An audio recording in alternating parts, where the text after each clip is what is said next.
Assalamualaikum warahmatullahi wabarakatuh. Shalom, Om Swastiastu, Nama Budaya, Salam Kebajikan untuk kita semua.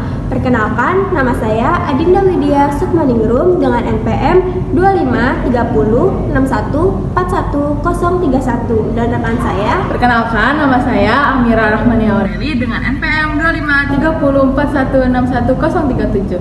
Video ini kami buat untuk memenuhi tugas mata kuliah pengantar ilmu politik. Badan Legislatif. Legislatif adalah lembaga negara yang berfungsi membuat undang-undang. Menurut pemikiran Rosneau, lembaga ini merupakan representasi rakyat dalam pemerintahan. Namun, jika kita melihat sejarah awal di Inggris, legislatif pertama kali dibentuk bukan untuk rakyat, melainkan untuk memenuhi kebutuhan raja, seperti dana perang. Selanjutnya, ada masalah keterwakilan. Dalam praktiknya muncul masalah keterwakilan. Ada political representation, yaitu wakil rakyat yang dipilih melalui pemilu. Ada juga functional representation, yaitu keterwakilan berdasarkan fungsi atau kelompok tertentu. Misalnya buruh atau pengusaha. Perlu dibedakan antara perwakilan yang formal dan perwakilan yang lebih luas, mencakup aspirasi masyarakat. Bentuk legislatif berbeda-beda di tiap negara. Yang pertama, ada unikameral, hanya satu kamar legislatif. Yang kedua, ada bikameral, dua kamar, misalnya House of Representatives.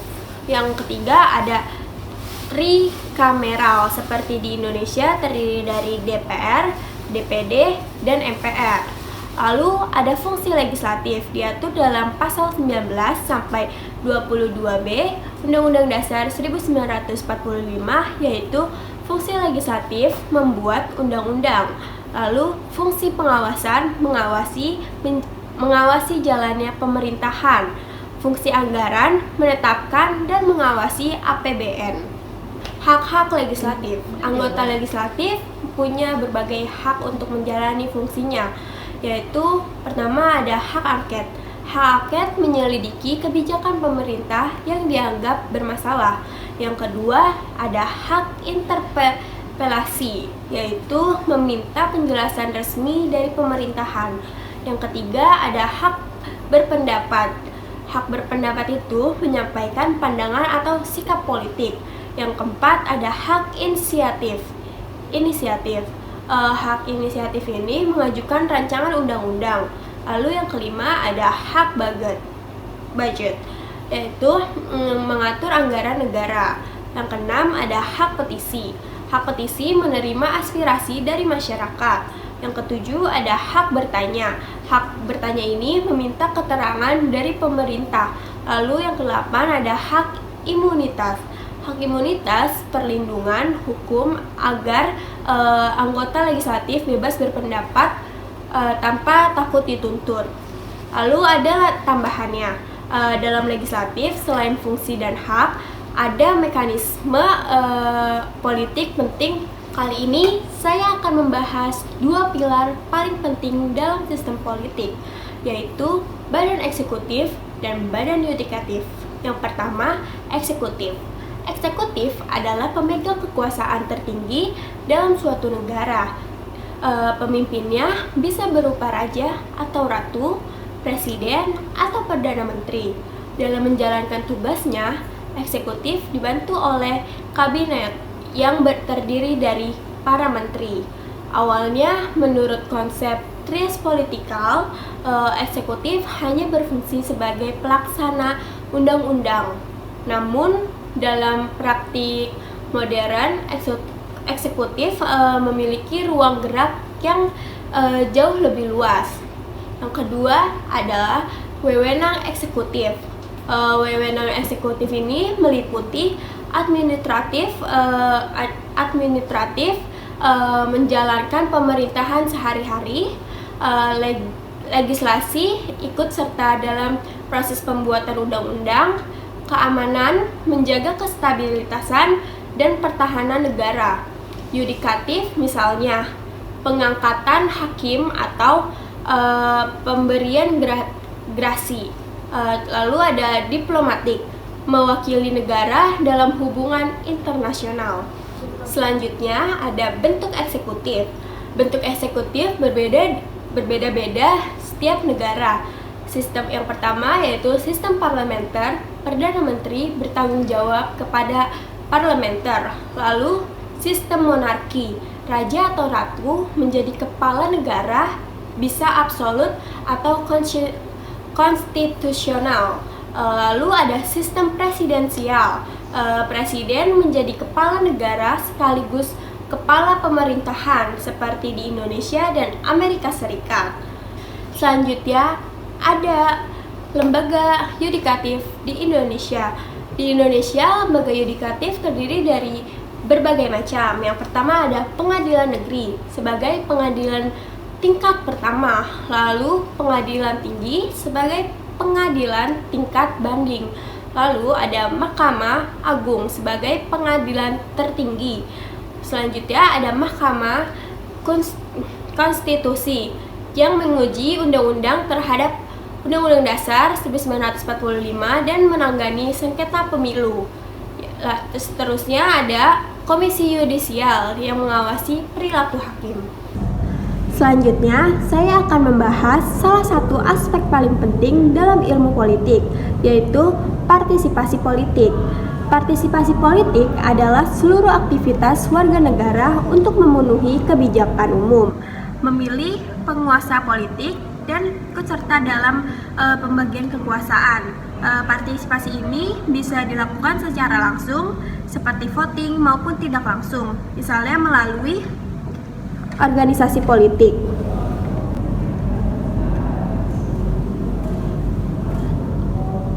Lalu ada piramida partisipasi politik. Michael Ruse dan Philippine Althoff menggambarkan partisipasi politik dalam bentuk piramida.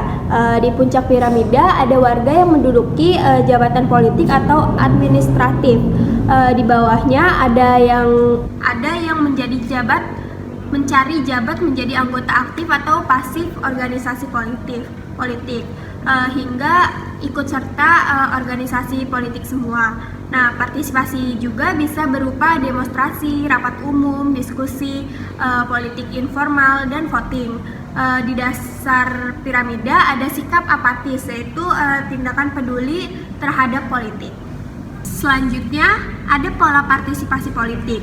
Menurut Gabriel Almond, pembagian partisipasi politik ini menjadi dua, yaitu konvensional seperti pemberian suara, diskusi politik, kampanye, menjadi anggota partai, atau berkomunikasi dengan pejabat. Lalu ada non-konvensional seperti petisi, demokrasi, konfrontasi, mogok, bahkan tindakan ekstrim seperti makar atau revolusi. Nah, selanjutnya ada pola partisipasi politik. Partisipasi politik juga bisa dibedakan menjadi partisipasi otonomi, yaitu dilakukan secara sukarela tanpa paksaan. Lalu ada partisipasi mobilitas, yaitu digerakkan oleh pihak luar, misalnya seperti pemerintah, partai, atau kelompok tertentu. Selanjutnya, ada kelompok dalam partisipasi politik. Dalam praktiknya, partisipasi politik ini sering diwujudkan melalui kelompok. Ada neo-social movements, yaitu gerakan sosial baru yang memperjuangkan isu lingkungan, gender, atau HAM. Nah, ada kelompok kepentingan yang memperjuangkan kepentingan tertentu, misalnya asosiasi profesi.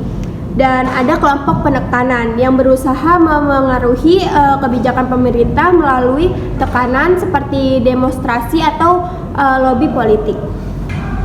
Lalu ada sistem partai sendiri terbentuk dalam partai tunggal, dwipartai, multipartai. Partai tunggal ditandai oleh dominasi satu partai, sistem dwipartai oleh persaingan antara partai pemerintah dan oposisi. Sedangkan partai multipartai ditandai oleh banyaknya partai sehingga pemerintah biasanya dibentuk melalui koalisasi.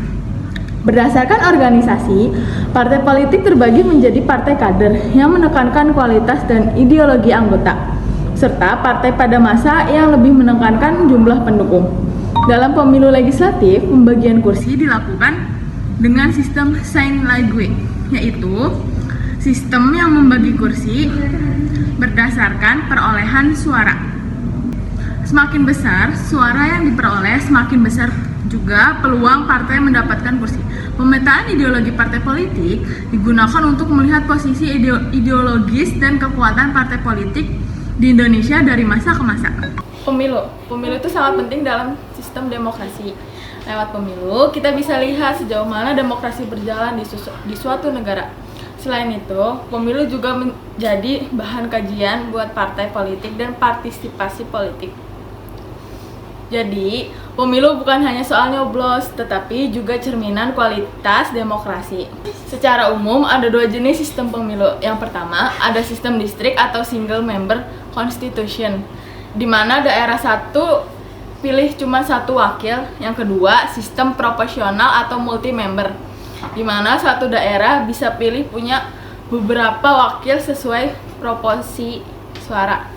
Keunggulannya, partai lebih terintegrasi, hubungan kandidat dengan pemilihan lebih dekat, dan partai besar. Tetapi, kelemahan partai kecil susah bersaing, banyak suara terbuang alias wasted vote, dan sistem ini lebih cocok di negara yang homogen. Selanjutnya ada HAM. HAM itu pada dasarnya adalah hak dasar yang dimiliki semua manusia dari sejak lahir. Hal ini tidak bisa melekat dengan semua orang tanpa memandang suku, ras, dan gender. Menurut Miriam Budiarjo bilang, HAM itu adalah hak yang dimiliki manusia bahkan sebelum lahir. PBB mendefinisikan HAM sebagai hak yang melekat pada sifat manusia dan tanpa itu kita tidak bisa hidup sebagai manusia. Di Indonesia, Undang-Undang Nomor 39 Tahun 1999 menegakkan HAM sebagai anugerah Tuhan yang wajib dihormati dan dilindungi oleh negara. HAM mulai dikenal luas setelah Perang Dunia Kedua. Selanjutnya ada ideologi. Lenin pernah bilang, setiap tindakan harus dicek ideologinya. Artinya, ideologi itu sangat penting karena bisa bikin orang rela berkorban demi keyakinannya. Bahkan sejarah menunjukkan bahwa gerakan besar banyak dari ideologi. Secara sederhana, ideologi itu dikumpulkan dengan gagasan, nilai, keyakinan, dan jadi pedoman hidup. Anthony de Treki pertama kali pakai istilah ini tahun 1969 sebagai ilmu tentang ide. Banyak tokoh punya definisi berbeda, misalnya Karl Marx yang melihat ideologi sebagai alat mencapai kesetaraan, atau Machiavelli yang menganggap ideologi sebagai cara melindungi kekuasaan. Fungsi-fungsi ideologi ada beberapa jenis, yaitu kita bisa melihat pemerintah untuk melegitimasi kebijakan. Yang kedua, bisa juga dipakai untuk menyerang pemerintah. Yang ketiga, mempersatukan rakyat dalam satu keyakinan. Dan yang keempat, mengikat gerakan yang ingin merubah negara. Dalam ilmu sosial, ideologi politik adalah kumpulan ide dan prinsip tentang bagaimana masyarakat seharusnya diatur. Contohnya ada banyak, yaitu kapitalisme, liberalisme, sosialisme, komunisme, nasionalisme, sampai agama yang dijadikan ideologi politik. Bentuk-bentuk ideologi politik yaitu yang pertama ada kapitalisme. Kapitalisme itu menekankan kepemilikan pribadi dan persaingan bebas. Yang kedua ada liberalisme, yaitu menekankan kebebasan individu. Yang ketiga ada sosialisme atau komunisme, yaitu menekankan kepemilikan bersama demi kesejahteraan bersama.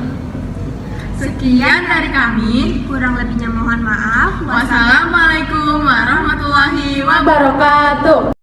Bye bye.